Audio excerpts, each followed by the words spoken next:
ప్రస్తుతం ఉన్న ప్రభుత్వ పరిపాలన వచ్చి 2 సంవత్సరాలు పూర్తయింది. పరిపాలన మీద మీ ఉద్దేశం ఏంటి? ఉమ్మడి ప్రభుత్వంలోను టీడీపీ ప్రభుత్వంలో ఎటువంటి ఏ ఒక్కడికి ఏ కుటుంబానికి ఈ రాష్ట్రంలో ఏపీ రాష్ట్రంలో ఏ కుటుంబానికి కూడా ప్రతి ఒక్కరు కూడా న్యాయం అంటూ ఏ విధంగా జరగలేదు. ఏ విధమైన న్యాయం జరిగింది అంటే జగన్ హయాంలోనే జరిగింది. అది పేదవాడు కావచ్చు, రైతువాడు కావచ్చు, వ్యాపారి కావచ్చు, ఉద్యోగస్తుడు ఎవరికైనా న్యాయం జరిగిందంటే ఒక వైఎస్ఆర్ ప్రభుత్వంలో జరిగింది. చంద్రబాబు ఫస్ట్ కరెంటు వైర్లు పీక్కెళ్ళిపోయినప్పుడు రాజశేఖర రెడ్డి గారు ఉచిత కరెంట్ ఇచ్చాడు. ఏ చేయాలన్నా వైఎస్ఆర్ఏ ఆ ప్రభుత్వమే చేయగలదు. ఏదైనా సరే ఆయాల రాజశేఖర రెడ్డి గారు ఉచిత కరెంట్ ఇచ్చాడు. ఈరోజు కూడా అది అమలవుతుంది. జగన్మోహన్ రెడ్డి గారు 9 గంటల కరెంట్ ఇప్పటికీ అమలవుతుంది. అది జగన్ గారు ఉన్న టైంలో 450 రూపాయలు పోవాకు చేరింది. ఇప్పుడు 270 రూపాయలు. ఓసారిన కేజీ పండించడానికి రైతుకు వచ్చి 300 ఖర్చు అవుతుంది. ఒక రైతున ఒక కేజీ పువ్వాకి 300 రూపాయలు ఖర్చు అవుతుంది. దుక్కు దున్నిని కానించి తోట వేసి దాన్ని క్యూరింగ్ చేసి బోటి తేమలకు 300 ఖర్చు అవుతుంది. 270 రూపాయలు 250 రూపాయలు కొంటే రైతు ఏమైపోవాలా? రైతు దగ్గర కొంటేనే కదా అది వెళ్ళి ఉన్న వాళ్ళకి కష్టపడే వాళ్ళకి డబ్బులు ఇవ్వడానికి. రైతు దగ్గర సరికెళ్ళకపోతే కష్టపడి వాడు ఎలాగెత్తాడు? రైతు ఎలా ఖర్చు పెడతాడు? కష్టపడేవాడు ఎలా కష్టపడతాడు? అలాగే ఈ ప్రభుత్వం వల్ల ఎవరికి రైతునైతే దేశానికి ఎన్నుముక్క అన్నారు రైతు. కానీ ఆ రైతుని తీసుకెళ్ళి నట్టి నిలువు పోలవరం కాలంలో తొక్కేశారు రైతుని. ఏమంటే మొక్కజొన్న 2400 ఉండేది, 1100 అయిపోయింది.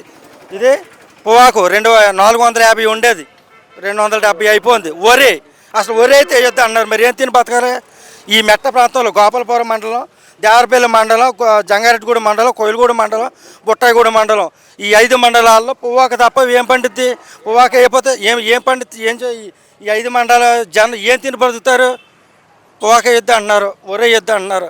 మరి ఏం తిని బతుకుతారో పోనీ ఆయనే చెప్పమానండి చంద్రబాబు గారిని. మరి పథకాల గురించి ఏమంటారు సార్? పథకాలు అయితే ఉత్తు శూన్యమండి. ఏంటి పథకాలు వచ్చినవి ఎక్కడ చూపించండి. సూపర్ 6 అని పేరు పెట్టారు అంతే. ఆ పేరు మీద వాళ్ళు వాడిన డ్రామా తప్ప సూపర్ 6 అనేది ఎటువంటి అమలు అవ్వలేదు. సూపర్ 6 06 అయిపోయింది. సూపర్ 6 అనేది 06 అయిపోయింది. మరి ఎంత జరుగుతున్నా పవన్ కళ్యాణ్ గారు ఎందుకు ప్రశ్నించట్లేదు? పవన్ కళ్యాణ్ ప్రశ్నించాలంటే ఆయన బయట ఉందుడు, ఆయన చేరడు. ఆయన ముందేమన్నా పార్టీ పెట్టినప్పుడు నేను ప్రశ్నించాకే పార్టీ పెట్టాను, నాకు అధికారం వద్దు అన్నాడు. కానీ ఏది రైతుల ఒక్క బార్లో అలో లక్ష్మణ అని ఏడుతుంటే రైతు పక్షం ఒక్క మాట మాట్లాడా? నీకు బయట ఉంటే మాట్లాడుతుడు. వీళ్ళు ఉమ్మడిలో కూరిపోయిన తర్వాత పవన్ కళ్యాణ్ వల్ల ఏం అవ్వదు, ఏం జరిగేలా లేదు. పవన్ కళ్యాణ్ అసలు ఆయన మేము ఉప ముఖ్యమంత్రిగా ఉంటామే మేము చూడట్లేదు. మాకు ఆయన ఉప ముఖ్యమంత్రి మేము అనుకుంటలేదు. అనుకుని కాబట్టి ఆయన అడగాల. రైతు ఎంత నాశనం అయిపోతుంటే ఒక్క మాట అని అడిగితే మేము అనుకుందాం. కానీ ఆయన ఒక్క మాట కూడా మాట్లాడలేదు. కానీ మేము అసలు ఉప ముఖ్యమంత్రిగా మేము అనుకోవట్లేదు. మళ్ళీ పిఠాపురం నియోజకవర్గంలో పవన్ కళ్యాణ్ గారు వస్తారంటారా? అసలు పొరపాటును కూడా ఏమో రాడు. ఆయన ఏమైనా చేస్తే ప్రజల తరపున ఏం చేస్తే వస్తాడు. ఏం చేయకపోతే ఎందుకు వస్తాడు? ఇప్పుడు ఎవరైనా ఏదైనా చేస్తేనే వస్తారు.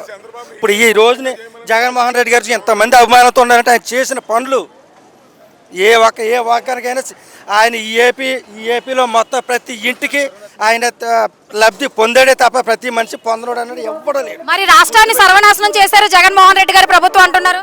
అవునండి, వాళ్ళ మాయ మాటలు చెప్పి గద్దెనెక్కితే కానీ మాటలు ఆ మాటలన్నీ ఎవరైనా మనసాక్షి మీద చేసుకుని చెప్పానండి. ఎవరైనా సరే లబ్ధి పొందారా లేదా, జగన్ హయాంలో లబ్ధి పొందారా లేదా ప్రతి ఒక్కరిని కనుక్కోండి. మరి జగన్మోహన్ రెడ్డి గారి ప్రభుత్వం రౌడీయిజం రాజకీయాలకు మారిపోయారు అంటున్నారు. ఏమంటే ఇప్పుడు మీరే అంటున్నారు. ఇప్పుడు పవన్ కళ్యాణ్ గారు అంటున్నారు మేము రానివ్వం అని. ఏకవచనంతో మాట్లాడితే ఎవరి మాటకి మండడం? ఆయన రానివ్వబోతున్నాను. ఆయన ఇంట్లో వాటర్ ట్యాప్ నీళ్ళ ఓట్లు రానివ్వం అంటే ఏంటి దానికి అర్థం?